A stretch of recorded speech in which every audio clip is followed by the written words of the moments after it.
Hi everyone, in this tutorial we're going to learn how to create an Andy Warhol inspired pop art photo effect in Adobe Photoshop using filters and color gradients.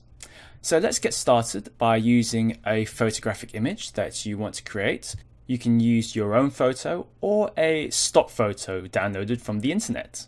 Once you have your photo imported in Photoshop, all we have to do from here is head over to the pen tool, which you'll find over here on the left side of the screen, and we're going to trace around our subject using the paths option.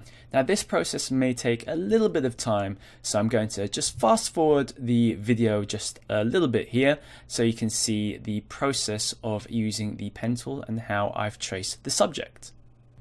So here I'm just clicking the edges of our subject here to add some anchor points around the area that we want to cut. And for this effect, the cutout doesn't have to be perfect. So just clicking on the screen to add some points. While the mouse button is pressed down, we can go ahead and create a curved path. This works in a very similar way to how you would use the pen tool in Adobe Illustrator, if you're very familiar with that. And if we want to create a sharp corner, all we have to do is press and hold the Alt key on our keyboard and click on the anchor point that we want to remove the handles for, and then just continue clicking around the edge of our subject to continue creating our path. Now once we've finished tracing around our subject like so, we're just going to go over here, click and hold the mouse button near the corner of this direct selection tool here, and we want to select the path selection tool. Once you've selected that, go ahead and right click over your selection, and we want to choose make selection from the menu. And then from here we want to make sure that the feather radius is set to 0 and the anti-aliasing is set on, is ticked on, and we are going to create a new selection out of this. So just click OK. And now this will create a selection for our subject. Now what we have to do from here is just press Ctrl J to make a copy of the selection. You'll see here we've got a new layer, and if we unhide the background here, you'll see that our background has been removed from the original layer. Cool. Now what we want to do here is we want to press Ctrl J again to duplicate our second layer. Cool. So now let's go ahead and rename these layers so we can tell them apart. So this will be woman layer, and this one will be woman layer copy. And we're just going to hide the copy layer for now. Select our first woman layer, and let's go ahead and create an adjustment layer here. So let's go over to this button here at the bottom, click on that, and we want to go to adjust brightness and contrast, and this will create an adjustment layer for the brightness and contrast of our document here. And if we go ahead and right click on this, we want to choose create a clipping mask. So just going to right click here so you can see where that is. So create clipping mask is here, so we're just going to select that. And then once we've done that, we want to add a threshold adjustment to this layer as well. So let's go ahead and click on here, and let's go and select threshold, which is over here, like so. Now we're going to do the same thing again. So right click on the threshold layer and then choose create a clipping mask, like so. And now we're going to add a stroke layer style for the woman image. So let's go ahead and right click on this layer here, go to blending options, and over here let's go ahead and select stroke, and we want the stroke to be about, let's say, 20 pixels. So we want to have a pretty visible stroke around our subject, like so. and you can have it on the outside or the inside.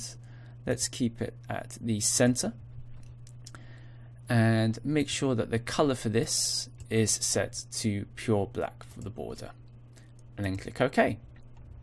Excellent. Now from here, let's go up here and let's open up our copy layer here. So let's unhide that, and let's set the foreground color to pure black and the background color to pure white.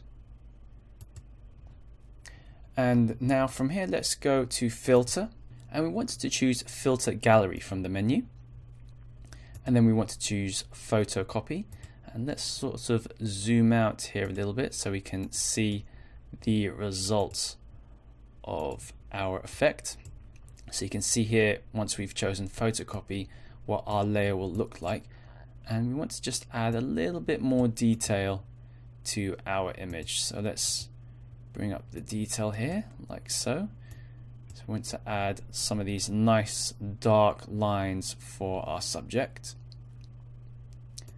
Just cranking up the detail here just to see what sort of results we get. So I'm thinking maybe 15. So let's go for a detail of 15 and then click OK. And then once you've done that, let's go to our blend mode here, and we want to change the blend mode to multiply, like so. Cool. Now we want to add a level adjustment layer here as well. So let's go over here and select levels, like so. Right click on this adjustment layer, and as usual, let's select create clipping mask. So you can see create clipping mask here and select that. Awesome. Now what we want to do is we want to select all of the layers. So let's select them all the way to our first duplicate layer here, like so. And let's go ahead and right click on this layer, on all the layers, and let's choose convert to smart object, like so. And this will group everything into a smart object. Excellent. And now let's change the name of this layer to Warhol effect. Awesome. Now let's add a gradient map adjustment layer. So let's add that here.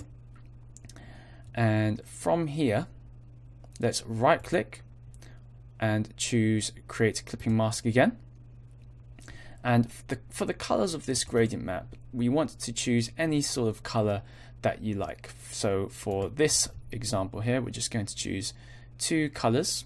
So the first color here is going to be a nice blue color, so that's going to be 1A72EA. Click OK. And then for the second color, we're going to choose a yellow color, so it's going to be FFC119. But of course you can choose any color that you like, and then click OK once you've done that. And now we're just going to add a background layer to this. So let's add a new background. And again, just filling up with any sort of color that you like. So for this example, we're going to choose a nice bright pink color. So it's going to be F048E6. And then using the bucket tool, we can fill it in like so. Cool. Now from here, we can now go back into our smart layer by double clicking on this. And now we can sort of make some adjustments using our adjustment layers here. So let's go back into the levels adjustment layer and just adjust the way that our image looks, like so. And we can do the same with our thresholds layer. Just adjusting these shadows to sort of show how much of that we want to see. And then the same goes for our brightness and our contrast layer here, like so. So just play about with these layers until you get a look that you like. And once you've done that, simply go ahead and click File and Save to save all of our adjustments, and then those saves will be shown in our new file, like so. Now that you've made your final adjustments, all that's left is to create our pop art poster. So to do this, we need to hold Shift, Control, Alt and E on the keyboard to create a copy of all the visible layers in our document merged. And we're going to rename this Pop Art. And then with that layer selected, press Ctrl T to transform. And over up here, we want to change this value to 50%, like so. And then hit the Commit Transform button. And we're going to move this up to the top left corner of our image. Now, for the rest of our layers here, we can actually go ahead and group them up. Press Ctrl G to group them and hide them, as we won't be needing them for now.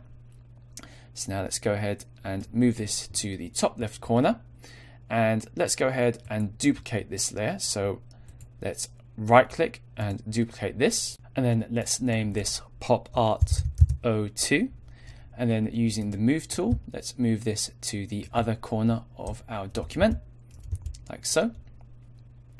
And then let's duplicate this again, name this Pop Art 03, move this to one of the other corners, and then the same thing again, duplicate Pop Art 04, and then move it to the last corner. Now we need to change the colors of our layers. So let's select Pop Art 2, go to Image, Adjustments, Hue and Saturation, and let's slide the slider until we get a color that we want. So something like plus 140. And then the same for Pop Art number 3. Go to Image, Adjustments, Hue and Saturation, and then sliding it until you get a color that you want. So let's go for 85. And then finally, Pop Art 4. Go to Image, Adjustments, Hue, Saturation, and let's slide this to create a color that we like. So something like plus 30 will do for this one. Excellent. So that's it for this tutorial. I hope you had fun, and I'll see you next time on Tuts Plus.